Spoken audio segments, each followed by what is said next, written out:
العملاق الكوري سامسونج بيعلن عن موبايل جديد من سلسلة الاف وهو الجالاكسي اف 04، واللي هو تليفون اقتصادي جدا بسعر رخيص، واللي احنا هنا في مصر يعني بقينا بنهتم جدا بالموبايلات الاقتصادية قوي دي، وده علشان الارتفاع الجنوني اللي حصل في اسعار الموبايلات هنا في مصر. فخلونا في فيديو النهارده نتعرف على كل مواصفات التليفون ده وكل مميزاته وعيوبه وهل هيكون مناسب ليك ولا لا.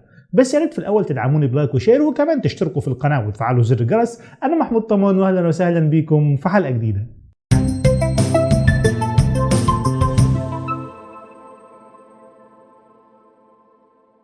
التليفون بيجي بالتصميم التقليدي والمعتاد جدا لكل أجهزة سامسونج في الفئة الاقتصادية، فتصميم الموبايل مفهوش أي حاجة جديدة أو مختلفة، فهو طبعا بيجي بخامات تصنيع من البلاستيك بالكامل للبوليكربونات، وجودة تقفيل وتصنيع الموبايل مقبولة. أي نعم مش أحسن حاجة ولكنها كويسة جدا بالنسبة لتليفون اقتصادي. أبعاد الموبايل وسمكه ووزنه مناسبين جدا، ومش هتلاقي أي صعوبة أو مشكلة في استخدامك للتليفون بإيد واحدة، وكمان هتتعود على مسكته بسرعة. فالموبايل شكله وتصميمه مقبولين جدا بالنسبة لتليفون اقتصادي رخيص، وانا ماليش عليه اي تعليق سلبي.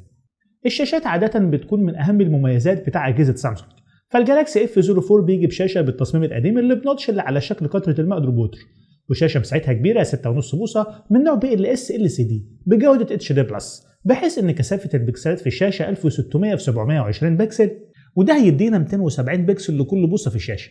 وبصراحة دي كثافة بكسلات مقبولة جدا في الفئة السعرية دي وبالنسبة لحجم الشاشة ده.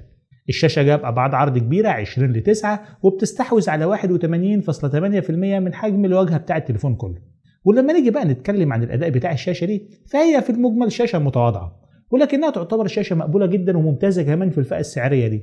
درجة الحدة والتشبع بتوع الألوان اللي بيظهروا عليها ما بيكونوش أفضل ولا أحسن حاجة، هتحس كده إن الألوان طبيعية أو بهتانة شوية، ولكن في الفئة السعرية دي فهو ده المعتاد والطبيعي جدا. والكلام والتفاصيل والايقونات اللي بيظهروا عليها بيكونوا متشافين وواضحين بشكل كويس قوي. والشاشة دي طبعا مفيش فيها اي مميزات تانية اضافية، ودرجة سطوحها كويسة فانت مش هتعاني وانت بتستخدمها تحت اشعة الشمس المباشرة. وبرضه حواف واطراف الشاشة حجمهم مقبول، مش صغيرين قوي بس برضه مش كبار. فانا بصراحة شايف الشاشة بتاع الجالاكسي اف 04 من سامسونج هي شاشة كويسة جدا في لعب الجيمز ومشاهدة اي محتوى عليها، وطبعا ده في حدود انها شاشة موبايل اقتصادي.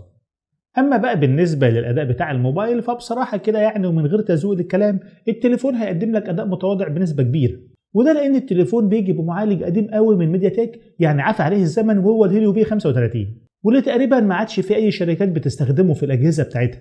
فالمعالج ده معالج اوكتا كور ثماني النواه، وبيجي بتردد لغايه 2.35 جيجا هرتز بدقه تصنيع 12 نانومتر، مع معالج رسومي متواضع جدا برضه وهو الباور في ار جي اي 8320.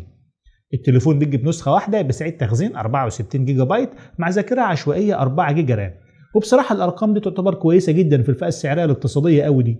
ولما نيجي بقى نتكلم عن الأداء بتاع الموبايل فهو في المجمل زي ما قلت لكم هيقدم لك أداء متواضع ما تستناش منه الكتير يعني. فهو في المهام اليومية المعتادة زي استخدام تطبيقات السوشيال ميديا والتصفح والمكالمات والحاجات دي هيقدم لك أداء كويس، مش هيكون طبعا أفضل ولا أقوى حاجة ولكنه مش هيكون ميت قوي يعني.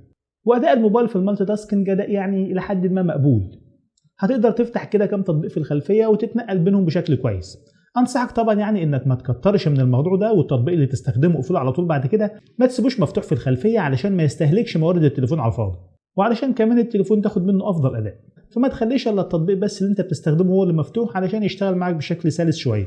وبالنسبة بقى لأداء التليفون ده في الجيمز فالألعاب الخفيفة والمتوسطة هتشتغل معاك بشكل مقبول إلى حد ما، مش هيكون فيها لاج أو تهنيج كتير. ولكن بقى في الجيمز التقيلة اللي بجرافيك عالي فهي هتشتغل وتفتح معاك وكل حاجة، ولكن أدائها هيكون متواضع جدا وهتهنج وتقطع معاك حتى لو أنت بتلعب الجيمز دي على أقل إعدادات جرافيك. وده على فكرة ما يعتبرش عيب في التليفون خالص، فهو ده الطبيعي والمتوقع في الفئة الاقتصادية قوي دي. ثمن التليفون أقل من $100، بس لازم طبعا تكون عارف يعني إمكانيات الموبايل بتاعك لغاية فين. أما بقى بالنسبة للكاميرات فحالها ما يختلفش كتير عن الأداء بتاع الموبايل. فالتليفون جاي بكاميرا خلفية ثنائية، الكاميرا الأساسية بتيجي بدقة 13 ميجا بكسل بفتحة عدسة f2.2، والكاميرا الثانية فهي الخاصة بعمل العزل أو وضع البورتريه وبتيجي بدقة 2 ميجا بكسل بفتحة عدسة f2.4. وبصراحة برضو الكاميرا دي تعتبر زي كل الكاميرات اللي موجودة في الفئة السعرية الاقتصادية، أدائها مش أقوى ولا أفضل حاجة، ولكن في الفئة السعرية دي تعتبر بصراحة كاميرات كويسة قوي. يعني الكاميرا الأساسية دي في ضوء النهار هتقدم لك صور مقبولة من حيث درجة الحدة أو التشبع واستوعب الألوان اللي بيظهروا عليها. ويمكن الشاشة بتاع الموبايل ما تساعدكش قوي يعني إنها تبين لك الجودة بتاع الصور دي، ولكن لو استعرضتها على شاشة بجودة أعلى هتبان أحسن شوية. الالوان الى حد ما بتكون درجه حدتها وسطوحها كويسين، وكميه التفاصيل اللي بتظهر في الصور بتكون مقبوله مش كتيره ولكنها يعني ماشي الحال.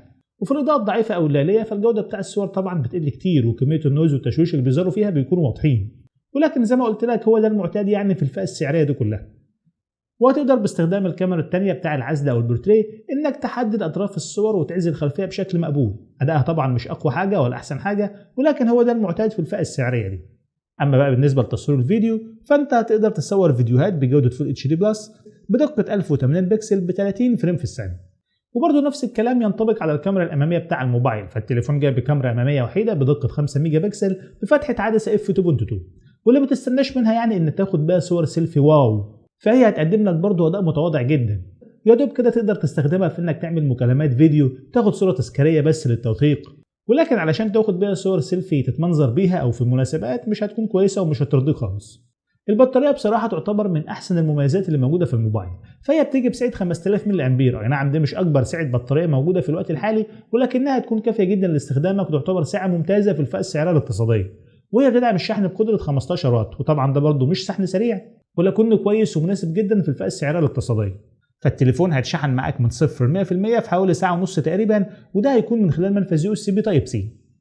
الموبايل بيجي بنظام تشغيل اندرويد 12، وطبعا ده مش احدث نسخه اندرويد، وما اعتقدش خالص ان التليفون هيتم تحديثه لاندرويد 13، مع واجهه تشغيل سامسونج الوان يو اي، واللي بصراحه تعتبر احسن واجهه اندرويد ممكن تلاقيها في اي موبايل.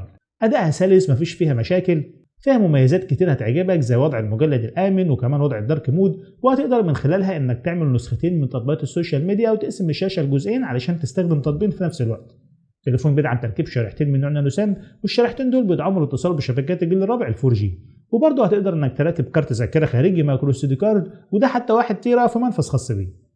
التليفون للاسف ما فيهوش مستشعر بصمه، ودي من الحاجات السلبيه اللي ما عجبتنيش خالص في الموبايل، لانه ما عادش مقبول في الوقت الحالي ان اي تليفون يجي من غير مستشعر بصمه حتى لو هو سعره رخيص زي التليفون ده.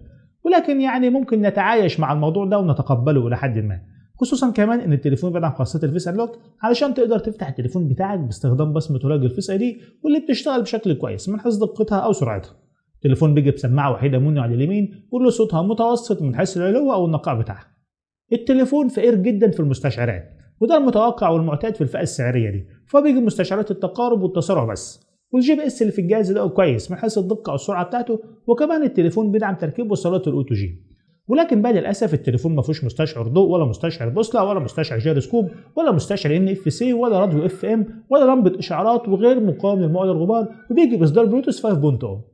التليفون بيجي بلونين اخضر وبنفسجي، وعلبه التليفون بيجي فيها شاحن وسلك توصيل USB تايب سي وجراب للموبايل ودبوس درج الشريحه والضمان وكتاب التعليمات. وسعر البيع بتاع الموبايل $98، وطبعا مش هقدر اقول لكم سعره هنا في مصر لان سعر الدولار عندنا في مصر متغير كل يوم بسعر.